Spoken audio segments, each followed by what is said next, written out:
Dear Erica, I thought it best to do this publicly. I think public conversations keep everybody honest. And there are some things that certainly need to be clarified because sometimes the gap between the truth and the lie is what happens behind closed doors. You and Charlie began dating in earnest in 2019, and in retrospect, it was accompanied by a season of a lot of change. For one, I was getting married and virtually, therefore, joined at the hip with my fiance. He was sort of a new third wheel at all of our events. A few months later, on May 1st, the public was informed that I was resigning from my position as the communications director of Turning Point USA. Now, there has been a lot of public speculation as to what led to that decision. The media ran with it was anti-Semitism or some disagreement about Kanye West, but that wasn't true. None of that was true. The truth, and I think that you very well know what the truth is, because you were around for it, is that Charlie and I had a disagreement, which fractured my trust in him. He did something that he had never done before. He lied to my face about money. Now, in retrospect, I believe that the manner in which I discovered the lie might have been by design, but there's no need for us to delve into conspiracy when the facts are plenty enough. Charlie had taken a meeting down in Florida with Ike Perlmutter at Mar-a-Lago. It was a fundraising meeting. For whatever reason, he did not want me to know about this meeting, and that was strange. It was meant to be kept a secret. It was strange because we had always collaborated on and taken those sorts of meetings together. Anyway, I found out about it, and I decided to ask him casually as we were riding up an elevator at the Trump Hotel in D.C. I said to him, have you heard from Ike recently? And he looked me right in the face just as he was getting off on his floor. And he said, no, I haven't. I haven't heard from him in like 2 weeks. And I then said back to him, really, Charlie? Because you had lunch with him yesterday at Mar-a-Lago. And I saw his stomach drop. His entire face looked, as if he was going down a roller coaster. He stuck his arm back in the elevator really quickly and tried to explain it away. He then pivoted toward an apology, but obviously the damage was done. And if I'm being honest, I was as hurt as I was shocked and confused by it because we were close. We did go back down to the lobby. We sat at a table and we talked. I don't even remember whether or not I was angry. I probably was. That does tend to be my choice emotion. But deep down, there was a part of me that knew that it was coming because of a lot of the new hires that were coming into Turning Point USA post-Kanye tweet. Charlie had new people in his ear that were hijacking his ambition, making him believe that money was the truest measure of success. Charlie was a brilliant fundraiser, everybody knows that, but he was also young. He was naive to what the wrong money could invite into his life, and I warned him. I warned him in that restaurant. I warned him specifically about Stacey Sheridan. Everything about her made my skin crawl. And I suspected she and Tyler had something to do with it. I also warned him about Schaefer Security and Dan Flood. You can check the text messages because you have them. And now I am left wondering, obviously, if Charlie had heeded my advice, if he would still be alive. I've also come to another realization that I missed at that time. Maybe the newest and the biggest influence in his ear. Who was that, obviously? It was you. You were the newest and biggest influence in Charlie's life. You kind of all arrived at the same time. And you too, Erica, you lied to my face as we sat down in that hotel and we spoke for 4 hours. But I want to be clear, it was different. You see, with Charlie, I could forgive him. We were always like brother and sister. We went on tours thereafter. But you didn't do it. When you lied, you didn't do it out of naivety. You didn't do it because you were young and being pulled into the wrong direction by bad faith actors. Andrew Colvett was never going rogue. You knew that. Every single evil thing that was done to me was done with your blessing. And I consider the onslaught of attacks that I had to endure, they were evil. Because you knew I was telling the truth and you authorized people with an incredible amount of money to attack one of the few people in politics who was actually grieving your husband. You knew we had a deep friendship. You knew I was telling the truth about the Catholic thing, about everything. You allowed these people to lie and to say that Charlie and I hadn't spoken since 2019. I mean, it's crazy how much of a lie that was.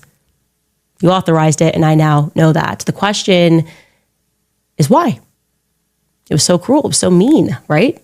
Why impart that on someone who you know within a sea of snakes actually cared about Charlie and didn't want anything out of the organization? Maybe it's because I was like a loose end, one person that wasn't controlled by an organization. I'd just kind of proven that I'd rather lose everything to say something that I don't believe, least of all for money. I mean, maybe it's also because you have his phone. And when I revealed to the public that he had predicted his own death in remarkable detail, maybe you went back and you read the rest of those messages, the ones that I haven't yet revealed to the public, because in retrospect, those messages they're pretty terrifying because they're precise and it feels prophetic.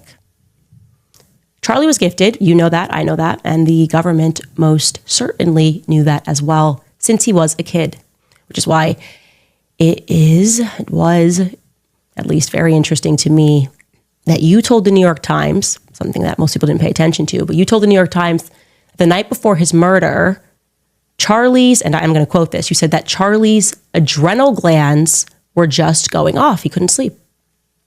I know enough about Charlie to know what that means. That means that Charlie was being bothered. He was probably having visions like he was in 2018, probably a clearer vision than the one that I had that you guys tried to mock, that danger was coming. And I'm going to go ahead and say that it wasn't about a Jezebel article written by some leftist. Please stop saying that because it's not true. I know Charlie, a leftist article didn't upset him in this way, didn't make him call a priest to pray over him. He thought someone was going to kill him. He did. He expressed that in writing, and you did not lose those text messages. You knew that. Charlie and I spoke a lot about his third eye. That's why that sentence caught my attention in the article. He spoke about the street lamps that would go off when he would run, about the special school that he had to go to. We spoke about a lot of the things that were strange in our childhood, the testing that both of us had to endure. We spoke about the fact that we could both astral project. You know all of this, of course. You have his phone. And how surprised we were when we learned that not everybody does that naturally. Sleep paralysis, you name it. We had conversations about it. And if Charlie's adrenal glands were going off, it was probably maybe for the very same reason that I pulled my kids out of school days before he was murdered, because I sensed danger was coming. And since we are being open, I also want you to know that it struck me as odd when you said in that interview with Jesse Waters that you wanted Charlie to have a good night's sleep. He was so excited. So you sent him to sleep in his daughter's room. And it just registered to me as a little bit backwards. If I wanted my husband to have a good night's sleep because of something he had the next day, I'd probably let him sleep in the room and I would sleep in my daughter's room. I flagged that. I also thought what was interesting is that you said the next morning when he snuck in, he grabbed his wedding band. Again, minor detail, but I asked myself, why was his wedding band off? But enough with speculation. Here are the facts.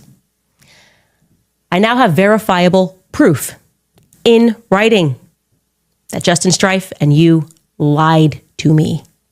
You know exactly who Pierre is. Why did Justin Strife say that he had never heard of Pierre? It's crazy. Justin, why would you do that? Justin, you know him. You've met with him. You've personally met with Pierre. Erica, you've met with him in the wake of Charlie's death. I have, again, verifiable proof. So you can call your lawyers. You can spend another $1 billion on PR if you want to. Tell your lawyer to call my lawyer. I mean, you guys certainly have the money to do all of these things. It's not going to wipe away the truth. Okay. The truth is that there was a deal on the table with Pierre, who, yes, is from France, born in France. And that deal was worth billions, not millions, billions, plural, billions of dollars. Just after Charlie was shot, and again, I have proof, Pierre had a phone call with Justin Strife. He also had a phone call with Mr. Don Orico of Turning Point USA down in Tampa. And You know what's really odd? Somehow this Frenchman, Pierre, he knew that Charlie was dead before the rest of the world did. How did he know that? How did he know before I knew? Especially because he wasn't yet a donor to Turning Point USA. Why was he given so much priority? Frenchman. I'm interested. I know that after Charlie died, that deal went through. Yeah. I mean, if I'm lying, this would definitely fall within the category of defamation. So, yeah, I'm all in on this one. I'm guessing, by the way, regarding this, Pierre, that this might be the reason that the White House never got back to me regarding the French Foreign Legion being involved with Charlie's assassination. Because, I don't know, there could be a French angle here. Could this be a motive? Could billions of dollars be a motive? I mean, I'll just ask some immediate questions.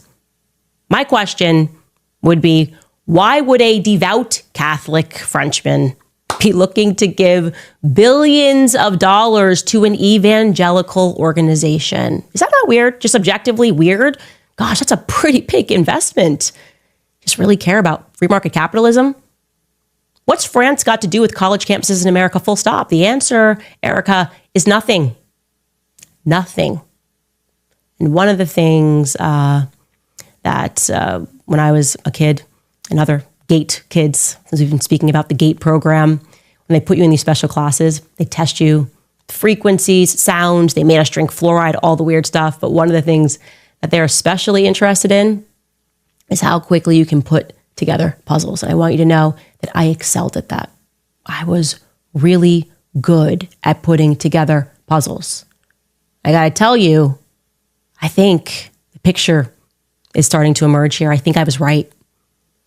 My best guess is that it was Pierre Falcone all along of Angola Gate. We talked about it on the show. France, Israel, the United States. This time it would be Egypt rather than Angola, all working together. Maybe they were getting the band back together to traffic because, there's been a lot of trafficking that just keeps coming up in this investigation. These countries, these satellite of countries, you trying to pretend with your billions of dollars, got a PR, we can do all of this. And it was so crazy. Oh my God. A little joke about the Egyptian planes. What? Nothing to see here. This is my theory. There's a lot to see here because you were lying to cover Bibi Netanyahu's tracks. That's very strange. You were there when Bibi Netanyahu called. Andrew told me that Bibi offered to take Turning Point USA to the next level and that Charlie turned him down in the Hamptons at the dinner that you were a part of, but you don't remember that part. You say he's just calling about a letter that Charlie wrote 5 months earlier. The dinner that you thereafter allowed an army of influencers to claim never actually happened, but you were there. Oh, I was there every step of the way. None of this ever happened. Nobody wanted to address Bibi calling. Nobody made any statements about that. Full-blown psyop, psychological operation. Truly, everything that you guys did, not only was it cruel, but I think the real motivation was you just thought you could psychologically break me. Because that's what this whole thing has been. It's been one big psyop. Very well funded because there's a lot of money on the line. If nothing happened in the Hamptons that was out of the usual, why the panic? Because something did happen. Charlie told Bibi Netanyahu no. Bibi, also, Charlie had declined to have Bibi on his podcast. When Bibi went on a little PR tour, Charlie didn't want to have him on the podcast, according to Andrew. So Charlie seems pretty done with Israel, right? You don't want to have on the prime minister of Israel?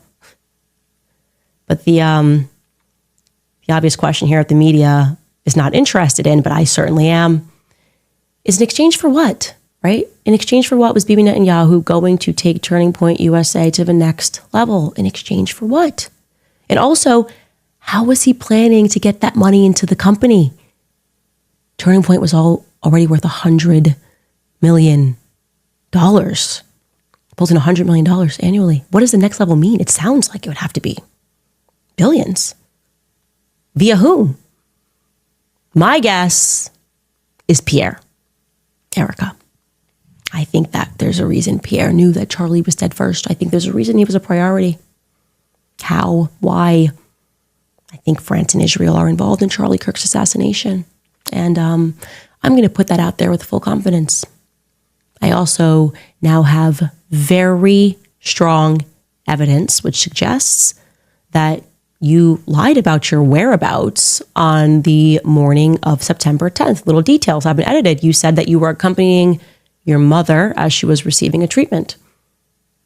Like I said, I now have something which strongly disputes that narrative. So I'll ask you this question on behalf of the world. What the hell happened on September 10th? Why are you guys struggling to get your story straight? Why did you tell Jesse Waters this? And you wanted to see Charlie immediately and came up. Take us through that.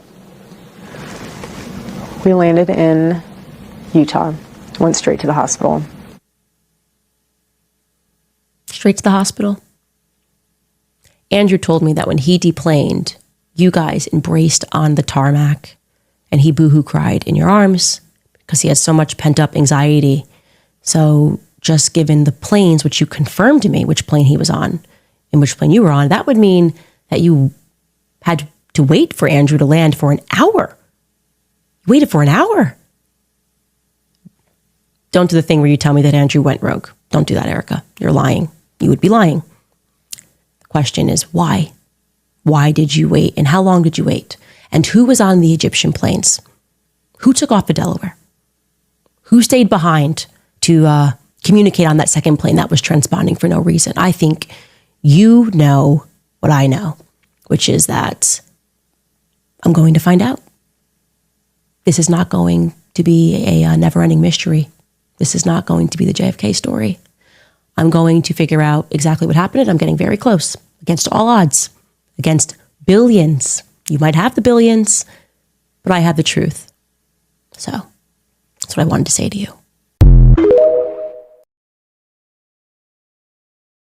Hello guys, welcome back to the channel. So guys, if you've been on, I don't know if you've been living under the rock, but sorry guys, it's a little bit noisy, but if you've been living under the rock, you would know that there's been a lot of discourse on social media concerning Erica Kirk and Candace Owens. So guys, as you've watched from the video, my thoughts are, Candace seems very hurt from this discourse and everything. I mean, it's so very obvious that she's hurt, because if you can clearly see, you could see that, Charlie has been dead for, since, let's say, since the month of September, and it's been quite chaotic.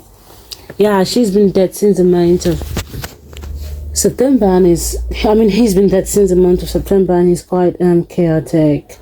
Guys, sorry for my inefficiency. I've been a little bit under the weather. I've not had lots of sleep and everything. But going back to our conversation, it's crazy to me because, guys, there are lots of Pandora boxes around the situation of Charlie Kirk dying. Guys, to be fair, I wasn't even a fan of him anyway. The things he said about black women not being able to be good pilots, even though they are being trained, even though becoming a pilot, of course, if they want to actually allow you fly any plane, it's going to take a lot out of them. So actually, you have to be quite as good as any pilot that's going to fly up that plane. So for you to single out a certain particular race and a particular demographic of people because you're trying to spew your prejudice and hate, that would never make sense to me. I don't care what other policies you're sprouting out of your mouth. It's not going to make sense to me anyway.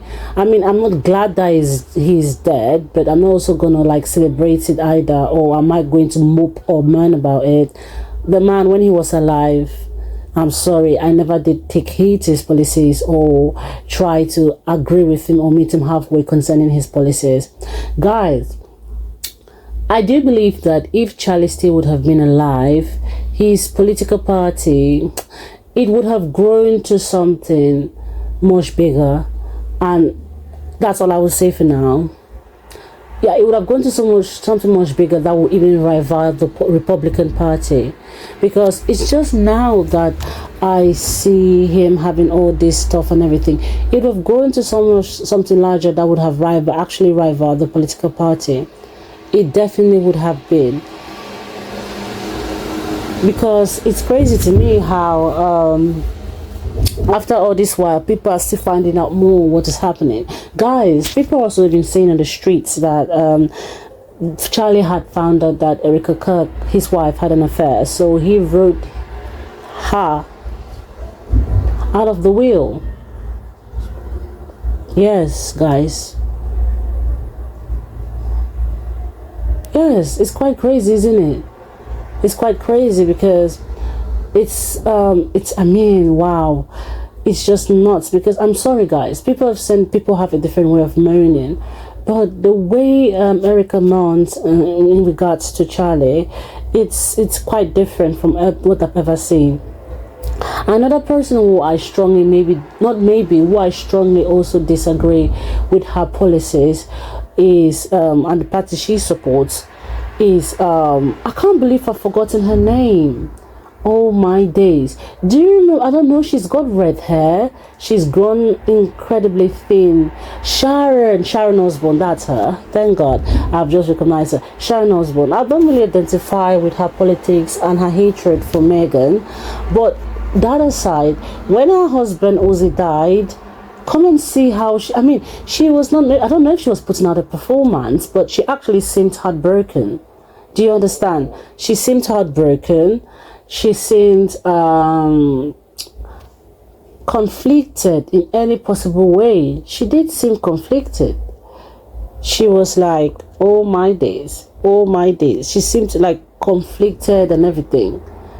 It's just not, it's crazy to me how she seemed conflicted and everything, and the way she acted, she was not out there selling out at all and everything, because of course her husband Ozzy was part of an influential rock band.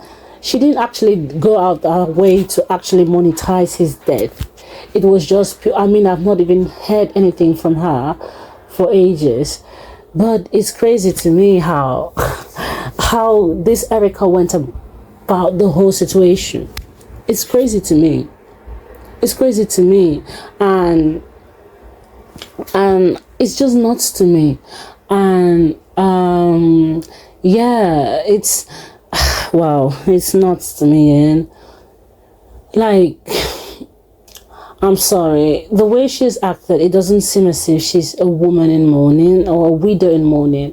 And it's been 5 months since her husband died, and people have been saying that she's saying allegedly that the children which Charlie Kirk believed to be his are not his, and people are saying that there was, like, prior to his death, he was sleeping in his daughter's room because he discovered allegedly she had an affair.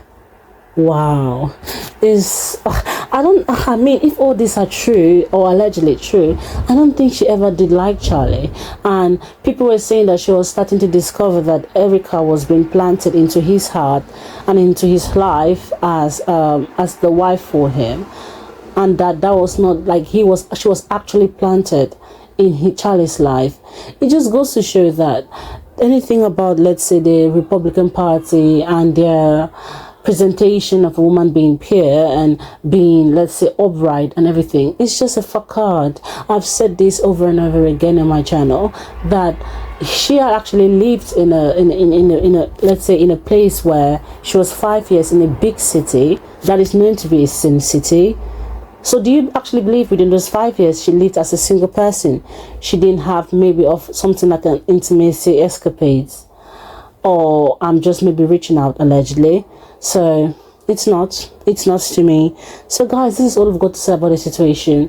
There are a lot of things I wanted to say on this video that I didn't say them. Should I even say them?